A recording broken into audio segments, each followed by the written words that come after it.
Good morning बच्चों। आइए एक नए टॉपिक की तरफ चलते हैं, आगे बढ़ते हैं, कंसेप्ट्स को ही आगे लेकर चलते हैं।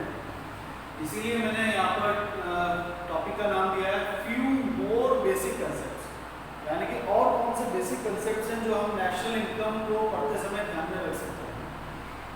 मैंने यहाँ पर एक कैटेगराइजेशन दिया था, हेडिंग दिया गुड्स फॉर सेल्फ कंजप्शन और एक्सचेंज। यानी कि बेटा कई बार ऐसा होता है कि जब हम गुड्स की मैन्युफैक्चरिंग पर जाते हैं तो कुछ गुड्स को हम कैटेगराइज करते हैं कि इन गुड्स को हम तो बाजार में बेचेंगे और ये हम अपने लिए या अपने कंजप्शन के लिए या अपने हाउस होल्ड कंजप्शन के लिए सेफ रखेंगे।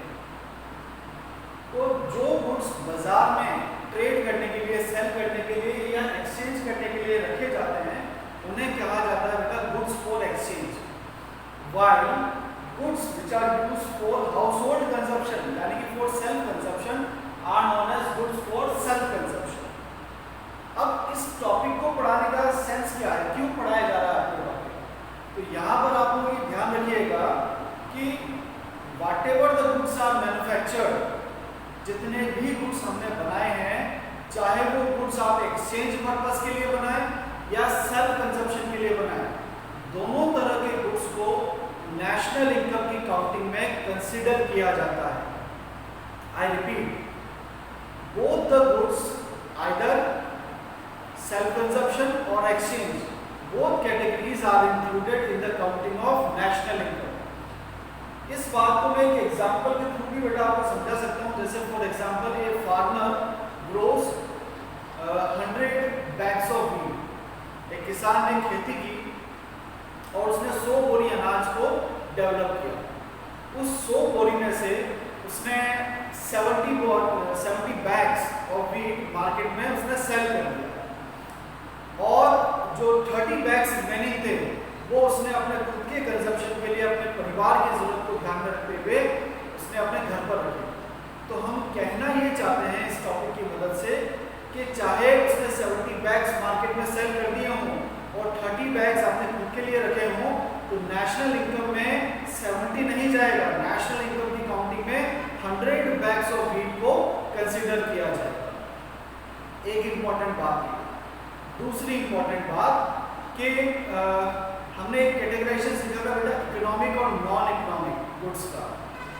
तो नेशनल इनकम की काउंटिंग के लिए हम केवल इकोनॉमिक गुड्स को कंसीडर करते हैं, नॉन इकोनॉमिक गुड्स को कंसीडर नहीं किया जाता है, because they do not have price, they are free gifts of nature like air और सनलाइट।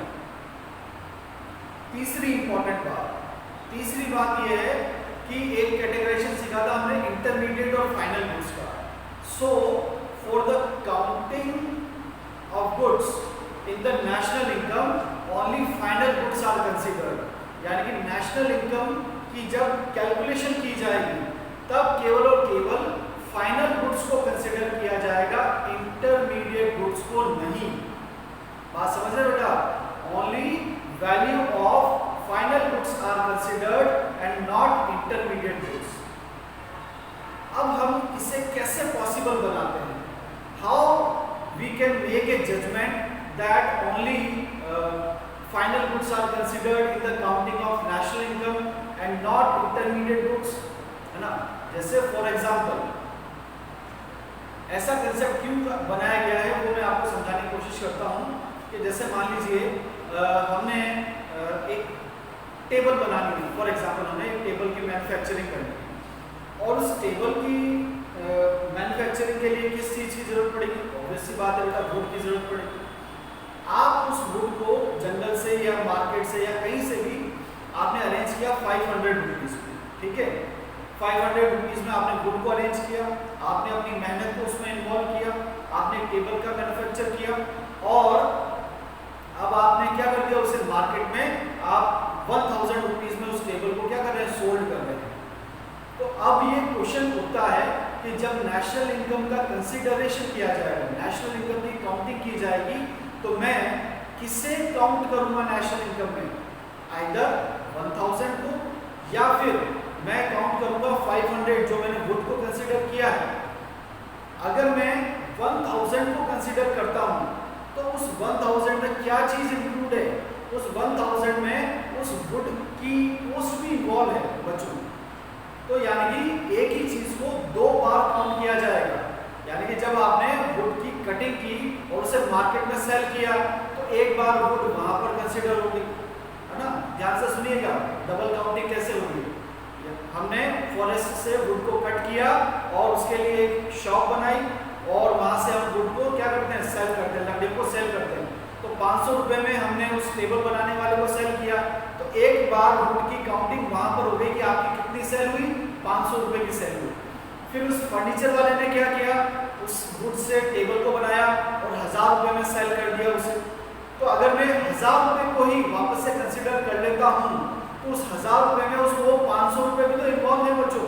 तो ये कंसेप्ट हो जाता है डबल काउंटिंग का। तो ऐसी डबल काउंटिंग ना हो, इसे अवॉइड करने के लिए हम एक कंसेप्ट पढ़ते हैं। उस कंसेप्ट को कहा जाता है वैल्यू एडिशन। वैल्यू एडिशन को हम कैसे ऑब्टेन करते हैं, इसका फॉर्मूला है value of output minus intermediate consumption. वापस से देखिए बच्चों, वैल्यू एडिशन का क्या फॉर्मूला है, वैल्यू एडिशन इक्वल का sign value of output minus intermediate consumption. यानी कि नेशनल इनकम में एक ही चीज दो बार काउंट नहीं हो, डबल काउंटिंग की समस्या नहीं आए, इसके लिए हम फाइनल गुड्स की वैल्यू को कंसीडर करते हैं। फाइनल गुड्स में कितना वैल्यू एडिशन हुआ है ये जजमेंट लेते हैं और उस वैल्यू एडिशन के लिए हम इस फॉर्मूले को यूज करते हैं। अब यहाँ पर वैल्यू एडिशन कैसे आएगा देखिएगा, मैंने अभी आपको एक वुड से जो टेबल बनाई उसका एग्जांपल दिया था। तो उस टेबल को उस फर्नीचर शॉप के ऑनर ने मार्केट में सेल किया कितना बेटा, 1000 रुपीज में। उसे बनाने के लिए उसने कितना खर्चा किया था, आपको बताया था मैंने कि उसने 500 रुपीज वुड मार्केट से परचेज। कितना डिडक्शन हुआ यहाँ पर, 500 रुपीज। तो ये 500 रुपीज क्या है, वैल्यू एडिशन है और इसे ही कंसीडर किया जाएगा जब जब नेशनल इनकम की काउंटिंग होगी। तो जब हम ऐसा कंसेप्ट इंप्लीमेंट कर देते हैं किसी में, तब जाकर कहा जाता है कि only final goods are considered. और वो इसीलिए कर रहे हैं हम ऐसा क्यों कह रहे हैं कि इंटरमीडिएट गुड्स को कंसीडर नहीं किया जाएगा, क्योंकि अगर आप इंटरमीडिएट गुड्स को भी कंसीडर कर लेंगे तो एक ही प्रोडक्ट की वैल्यू को दो बार काउंट करने की समस्या डेवलप हो जाएगी, जिस वजह से और इसी प्रॉब्लम को कहा जाता है डबल काउंटिंग। और डबल काउंटिंग को अवॉइड करने के लिए ही वैल्यू एडिशन के कंसेप्ट को इंट्रोड्यूस किया जाता है। इसका फॉर्मूला होता है value of output minus intermediate consumption. I hope बच्चों ये चीज आपको समझ में आई होगी। अब अगले टॉपिक की तरफ चलते हैं, अगले कंसेप्ट की तरफ चलते हैं।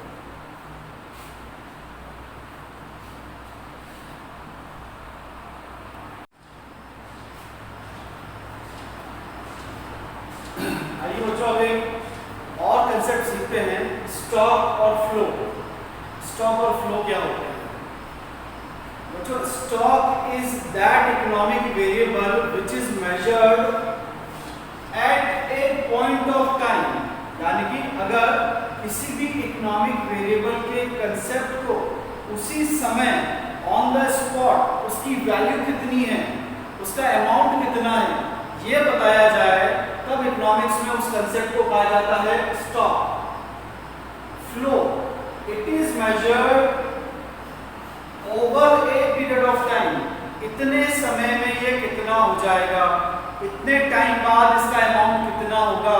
यानी कि जब हम over A span of time उसका मेजरमेंट करते हैं, तब उस कंसेप्ट को कहा जाता है फ्लो वेरिएबल। बच्चों इन दोनों में एक प्रीपोजिशन आ रही है, स्टॉक में प्रीपोजिशन आ रही है एट और फ्लो में प्रीपोजिशन आ रही है ओवर। एट और ओवर का डिफरेंस होता है स्टॉक और फ्लो में। अगर हम at a point of time उस कंसेप्ट का मेजरमेंट करते हैं, उसके अमाउंट का डिस्क्लोजमेंट करते हैं, over a period of time, एक टाइम इंटरवल दें, एक गैप बताएं कि इस गैप में कितना हो जाएगा, तब उस कंसेप्ट को कहा जाता है फ्लो कंसेप्ट। आपको याद हो माइक्रो इकोनॉमिक्स में हमने डिमांड और सप्लाई पढ़े हैं बच्चों। तो डिमांड और supply can not be accomplished at a particular moment of time, यानी कि ऐसा नहीं है कि बायर एक ही दिन में सारी डिमांड को जनरेट कर देगा या सेलर एक ही दिन में केवल साल भर में केवल एक ही दिन अपनी शॉप को ओपन करेगा। So demand and supply are overgoing concepts, ongoing concepts, और वहां पर भी मैंने आपको सिखाया था कि डिमांड और सप्लाई कैसे कंसेप्ट्स होते हैं, फ्लो वेरिएबल्स होते हैं, यानी कि फ्लो कंसेप्ट्स होते हैं। इसी बात को ध्यान में रखते हुए दूसरा डिफरेंस इनमें आता है कि स्टॉक का कोई टाइम डायमेंशन नहीं होता है, कोई बाउंडेशन नहीं होती है इसके ऊपर, जबकि फ्लो हैज टाइम डायमेंशन। जैसे इस सप्ताह कितना चेंज आ जाएगा, इस महीने में कितना चेंज आ जाएगा, इस साल भर में कितना चेंज आ जाएगा। और इन दोनों कंसेप्ट्स को बेटा समझाने का सबसे अच्छा तरीका है कि हमारे छत पे रखी हुई जो टैंक है, वाटर टैंक है, उसमें जो पानी है वो कैसा कंसेप्ट है, स्टॉक, जबकि नदी में बहता हुआ या स्ट्रीम में बहता हुआ पानी वो बनेगा फ्लो कंसेप्ट। तो ये तो एक जनरल एग्जांपल्स हुए। अगर मैं इकोनॉमिक्स के कंटेक्स्ट में आपको एग्जांपल देकर समझाऊं कि स्टॉक का क्या एग्जांपल होगा और फ्लो का क्या एग्जांपल होगा, तो हम कह सकते हैं कि मनी सप्लाई ना, मनी सप्लाई। अब सप्लाई से यूं मत समझिएगा कि ये सप्लाई चेंज होती रहती है ना। आरबीआई ने जितनी करेंसी को इशू कर रखा है that is the money supply. तो देश में कितनी सप्लाई है, जितनी होगी उतना एट द मोमेंट आपको डिस्क्लोज करना पड़ेगा, बताना पड़ेगा। तो money supply is a stock concept. अगर हम उसमें कुछ चेंज लेकर आते हैं, साल भर में, 6 महीने में, कुछ टाइम पर हम चेंज लेकर आते हैं, तो अगर मैं मनी सप्लाई के साथ बेटा चेंज वर्ड को अटैच कर दूंगा, चेंज इन मनी सप्लाई, तो कंसेप्ट बन जाएगा फ्लो वेरिएबल। एक और एग्जांपल सीखिए, population. Population is always a stock concept. अब यहाँ पर एक डाउट आएगा आपके मन में कि ऐसा थोड़ी ना है कि बर्थ तो हर सेकंड होते हैं, नंबर ऑफ जो डेथ होती है वो भी हर सेकंड चलती रहती है। बिल्कुल आपकी बात सही है, नंबर ऑफ बर्थ भी चलते रहते हैं और डेथ भी चलती रहती है, लेकिन बेटा इसका जो एस्टिमेशन होता है, पॉपुलेशन की जो काउंटिंग होती है वो हर 10 साल के बाद होती है, यानी कि जिसे हम सेंसस कहते हैं। तो सेंसस कैलकुलेशन 10 साल के बाद होती है। हम अभी भी अगर पॉपुलेशन के फैक्ट्स को बताना चाहेंगे तो 2011 के फैक्ट्स को हमें पिक करना पड़ेगा और वहां के रेफरेंस में हम बताएंगे। तो इसका measurement at a point of time होता है, इसलिए population is always a stock concept. Bank balance है ना, बैंक बैलेंस, जितना बैंक बैलेंस होगा वो हमेशा क्या होगा, stock concept. Money in your wallet is always a stock concept. आपकी पॉकेट में जो वॉलेट है, उस वॉलेट में जो पैसे रखे हुए हैं वो कैसा कंसेप्ट है, स्टॉक कंसेप्ट है। सेविंग्स, सेविंग्स क्या है, आप सेविंग्स ऐसा थोड़ी कि साल भर की सेविंग एक साथ ही कर ली, हम हर महीने कुछ पैसा बचाएंगे, हो सकता है वीक वाइज बचाएं, हो सकता है ईयर वाइज बचाएं। तो सेविंग्स, डेप्रिसिएशन है ना, ये कंसेप्ट्स क्या आएंगे बेटा, फ्लो कंसेप्ट्स कहलाएंगे। तो आई होप ये चीज आपको समझ में आई होगी, स्टॉक और फ्लो कंसेप्ट्स। इसके साथ साथ एक और कंसेप्ट हमें सीखना है लीकेजेस और इंजेक्शंस को लेकर के। लीकेजेस किसे कहते हैं और इंजेक्शंस किसे कहते हैं, आइए उसके बारे में पढ़ते हैं।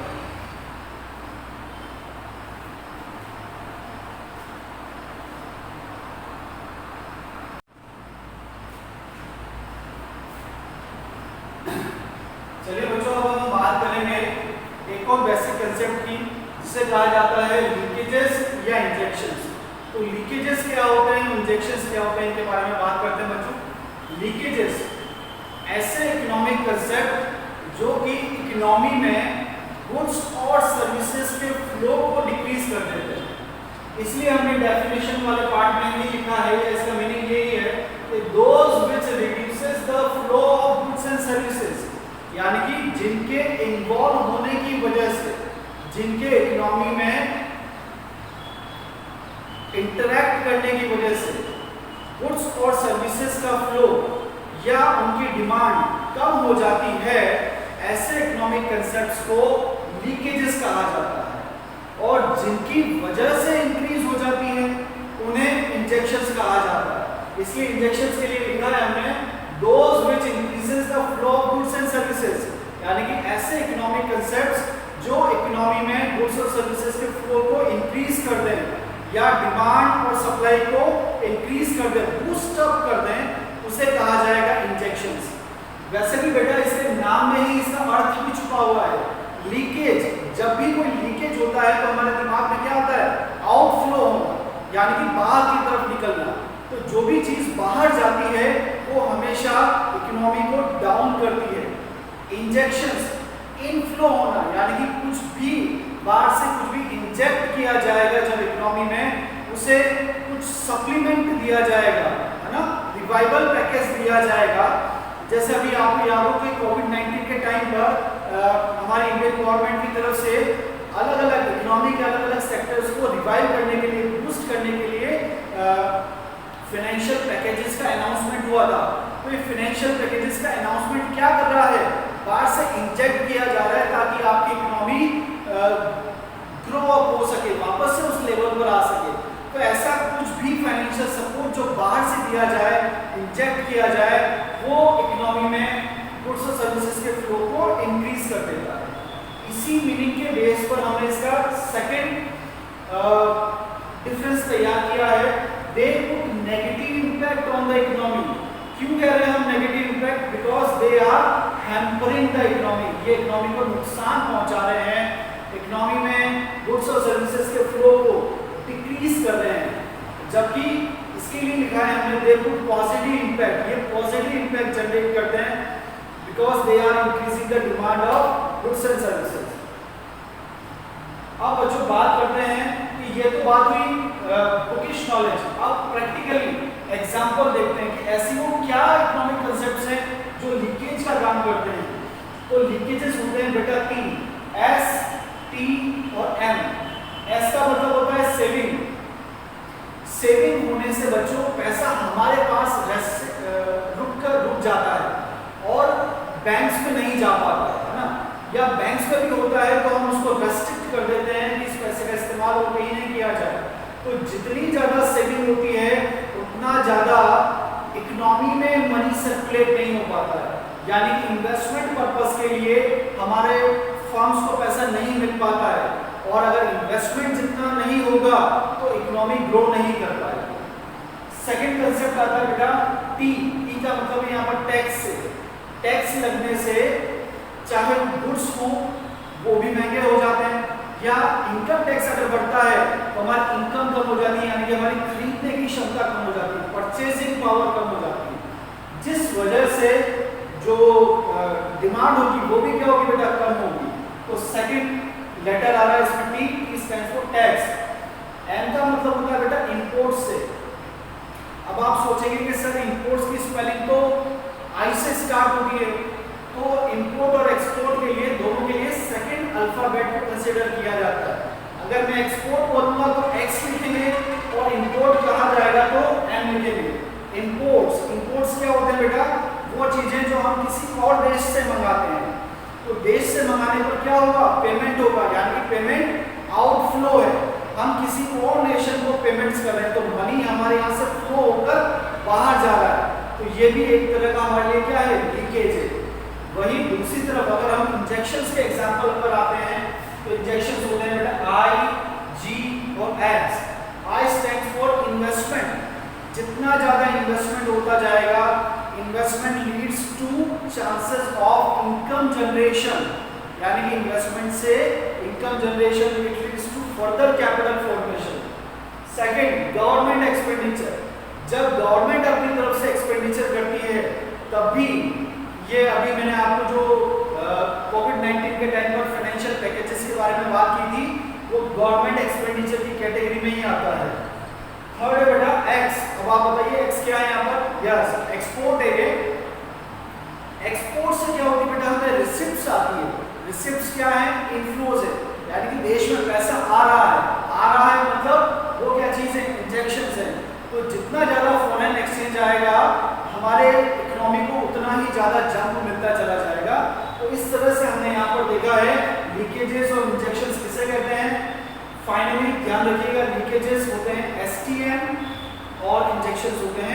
IGX। ठीक है बच्चों, तो ये यहाँ पर आज का टॉपिक आज की क्लास के लिए फिनिश करते हैं हम। Thank you so much.